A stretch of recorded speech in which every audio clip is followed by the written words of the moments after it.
Hello everybody, this is S Pandit here and I welcome you all to the Catalyst Group YouTube channel। आज का video बहुत ज्यादा important होने वाला है। बहुत टाइम से काफी लोगों के दिमाग में ये कंफ्यूजन चल रहा था, काफी सारे लोग क्वेश्चंस कंटिन्यूअसली पूछ रहे थे कि सर कौन सी वैक्सीन ज्यादा इंपॉर्टेंट है, कौन सी वैक्सीन हमें लगानी चाहिए, हमारे पेरेंट्स को ये पर्टिकुलर बीमारी है, ये पर्टिकुलर चीज की दवाई लेते हैं तो उनको कौन सी वैक्सीन नहीं लगानी चाहिए।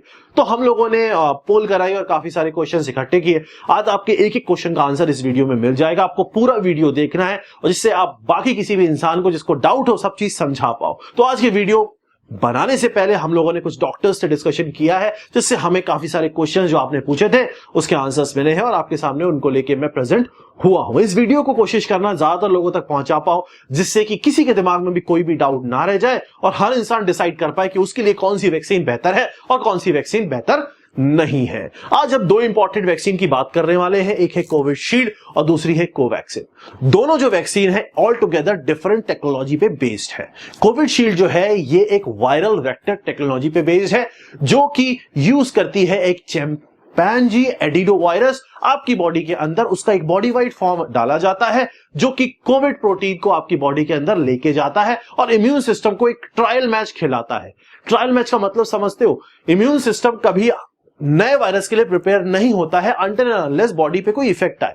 जब हम छोटे होते हैं हमें अलग अलग वैक्सीनेशन दिया जाता है और उसके बाद हमें फीवर आता है, क्योंकि हमारी बॉडी का जो इम्यून सिस्टम होता है वो एंटीबॉडीज डेवलप करता है, वो फाइट करना सीखता है, वो एक ट्रायल मैच खेलता है।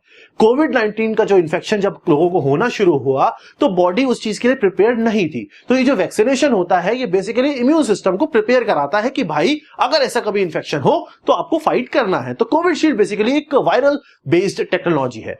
और जो अगर हम बात करें कोवैक्सीन की, तो Covaxin all together different technology है। वो एक इनएक्टिवेटेड वायरस को यूज करते हैं, जो कि एक्चुअल में एक्टिवेटेड वायरस नहीं है, बट बॉडी के अंदर इस तरीके का माहौल क्रिएट करता है कि बॉडी का इम्यून सिस्टम वर्क करने लग जाए और फाइट करना सीख जाए। तो बेसिकली दोनों का बेसिक कॉन्सेप्ट एक ही है कि वो बॉडी को कोविड जो हमारा इंफेक्शन होता है कोरोना वायरस का, उसके अगेंस्ट फाइट करना सिखाता है।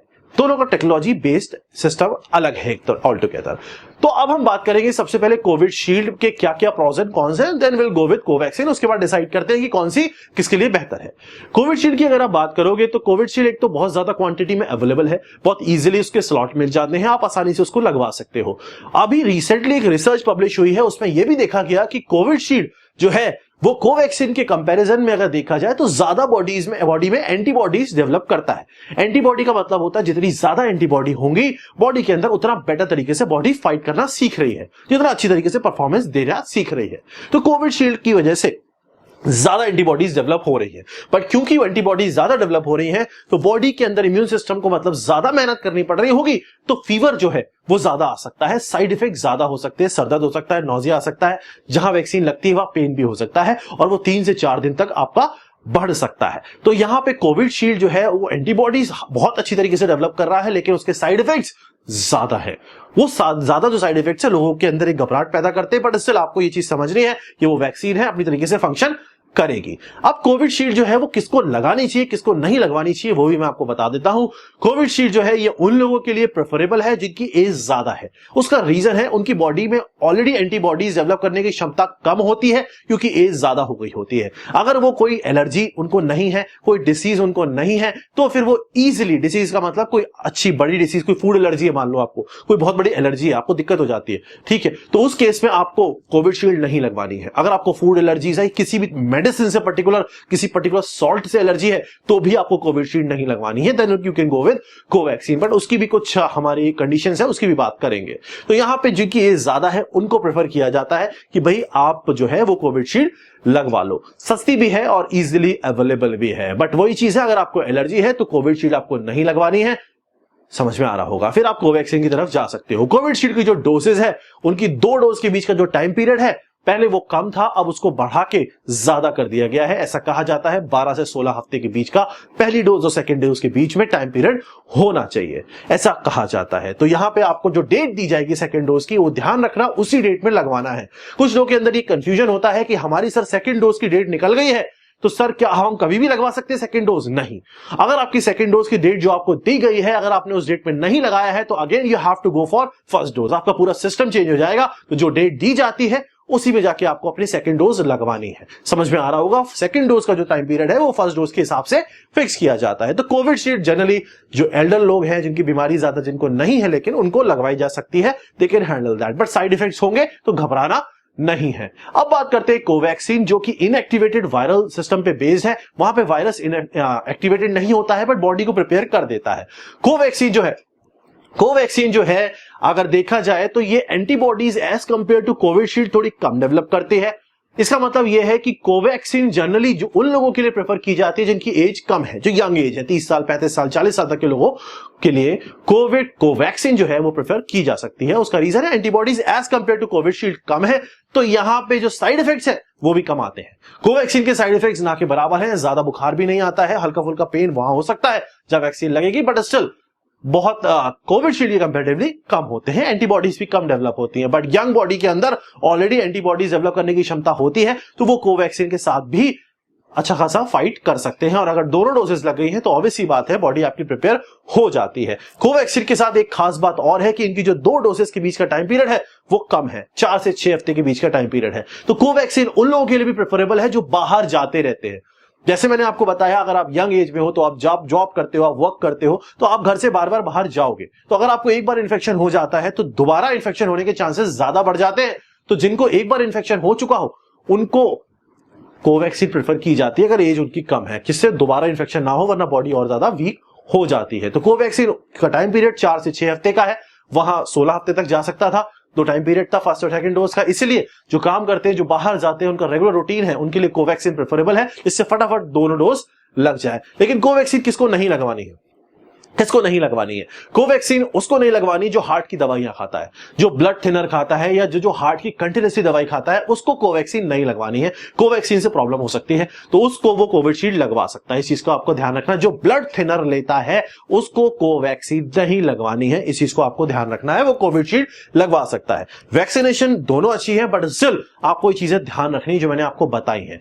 जिसको कोविड हो गया है और वो रिकवर कर गया है, तो रिकवर करने की जो डेट है उस डेट से 3 महीने के पीरियड का गैप रखे उसको वैक्सीन लगवानी है। और जिसको हो चुका है, एक बार जिसको कोविड हो चुका है, उसके लिए भी प्रेफरेबल कोवैक्सीन ही रहेगी। इस चीज को ध्यान रखना है आपको।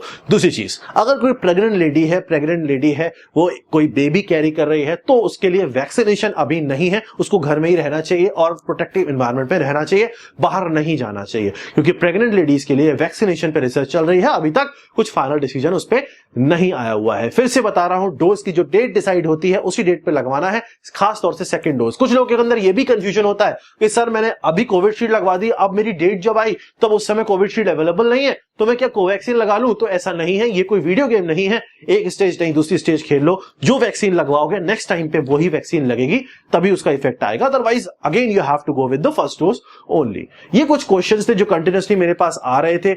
साइड इफेक्ट से डरना नहीं है, कोविशील्ड के साइड इफेक्ट ज्यादा है, ऑब्वियसली बात है, एंटीबॉडीज बेहतर डेवलप करती है। अगर आप एज आपकी ज्यादा है लेकिन आप कोई भी बीमारी आपको ज्यादा नहीं है, छोटी मोटी डायबिटीज से नहीं डरना है। डायबिटीज आजकल इंडिया की पॉपुलेशन में बहुत ज्यादा लोगों को है, तो जो डायबिटिक है उनको भी वैक्सीनेशन प्रेफर्ड है, कोई दिक्कत नहीं है। हार्ट की डिसीज अगर है, हार्ट की दवाइयां खाते हो, ब्लड थिनर खाते हो, तो कोविशील्ड प्रेफर कर सकते हो आप। अगर आपको कोई एलर्जी है, कोई फूड एलर्जी है, कोई दवाई से एलर्जी है, तो कोवैक्सीन प्रेफर कर सकते हो। मेरी कोशिश ये थी जो चीजें मैं क्लियर कर पाऊं, जो क्वेश्चन मेरे पास आए हैं वो मैं आप तक पहुंचा पाऊं। वैक्सीनेशन से डरना नहीं है। मैं लगवा नहीं सकता क्योंकि अभी मुझे कोविड से रिकवर किए हुए 1 महीना भी नहीं हुआ है, कोविड हो गया था। लेकिन मैं आपको पर्सनल एक्सपीरियंस से बता रहा हूं, जितना दूर इस कोविड से रहोगे उतना अच्छा है। ये बॉडी को तोड़ देता है, एकदम वीक बना देता है। प्रॉब्लम आती है जब कोविड आप झेल रहे होते हो, इन्फेक्शन हो जाता है। कुछ लोग बहुत बोलते थे, मजाक बनाते थे कि कुछ नहीं होता है, सिर्फ एक अफवाह है, ये है वो है, लेकिन मैंने खुद इस चीज को फील किया है कि आपको इसको हल्के में नहीं लेना है, क्योंकि बहुत प्रॉब्लम होती है। और फिर वही चीज है, आपको हो जाए आप झेल लो, आपकी फैमिली को हो जाएगा आप झेल नहीं पाओगे, तो वो फालतू की मेंटल टेंशन और फिजिकल टेंशन क्यों लेनी है? तो it's better to get vaccinated. आपको अपनी वैक्सीन लगवानी है, स्लॉट लेना है फटाफट, डरने की बात नहीं है, क्योंकि ये वैक्सीन है। बुखार आएगा, मेरे पास भी काफी लोगों के मैसेजेस आते हैं जब वो वैक्सीन लगवा के आए, मैंने कई बार उनको रिप्लाई किया कि सर बहुत ज्यादा बुखार आ रहा है, आएगा 3 से 4 दिन, बॉडी प्रिपेयर हो रही होती है। बचपन में मैंने बताया ना आपको, वैक्सीन लगती थी तो हम लोग को बुखार आता था, अभी भी किसी बच्चे को लगती है उसको बुखार आता है, ऑब्वियसली बात है, इम्यून सिस्टम फाइट करता है, तो घबराना नहीं है, आपको लगवानी है। तो मेरी तरफ से हमेशा यही है कि जो भी मैंने आपको पॉइंट्स बताया उनके अकॉर्डिंग आप अपना वैक्सीनेशन डिसाइड करो and then go and get the slot.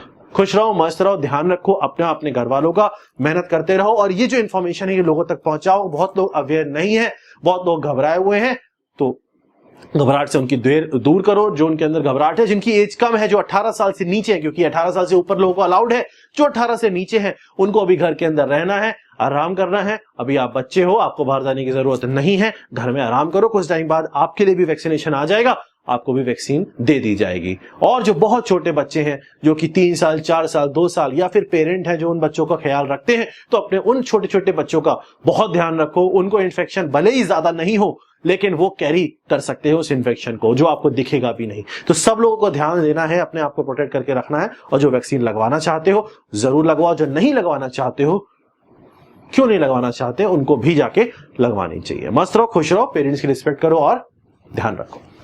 Thank you.